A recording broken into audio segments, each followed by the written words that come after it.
जेठ 3 गते विभिन्न बैठक सूचना प्रविधि विभाग हेर्ने प्रमुख सहित राष्ट्र बैंकका उच्च अधिकारीहरू जुम मिटिङमा थिए। राष्ट्र बैंकले गरेको त्यो अनलाइन मिटिङको उद्देश्य थियो बैंकिङ क्षेत्रमा सूचना प्रविधिका बढ्दो प्रयोग र साइबर सुरक्षाका उपायहरूबारे छलफल गर्ने।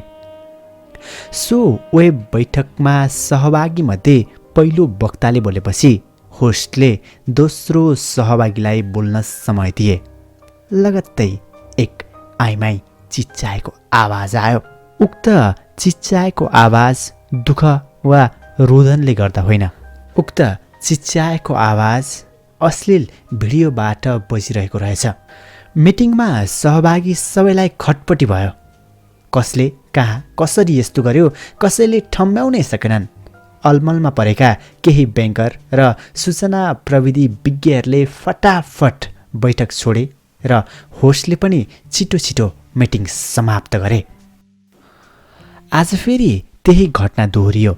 सोमबार संस्कृति पर्यटन तथा नागरिक उड्डयन मन्त्री योगेश भट्टराई सहभागी कार्यक्रममा फेरि त्यस्तै भिडियोको आवाज सुनियो।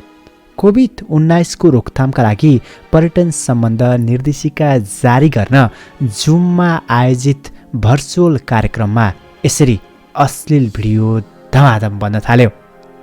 ह्यारिस नाम गरेको अनअधिकृत आइडीबाट यस्तो भिडियो देखिएपछि मन्त्री संलग्न बैठक पिछेमै रोकियो।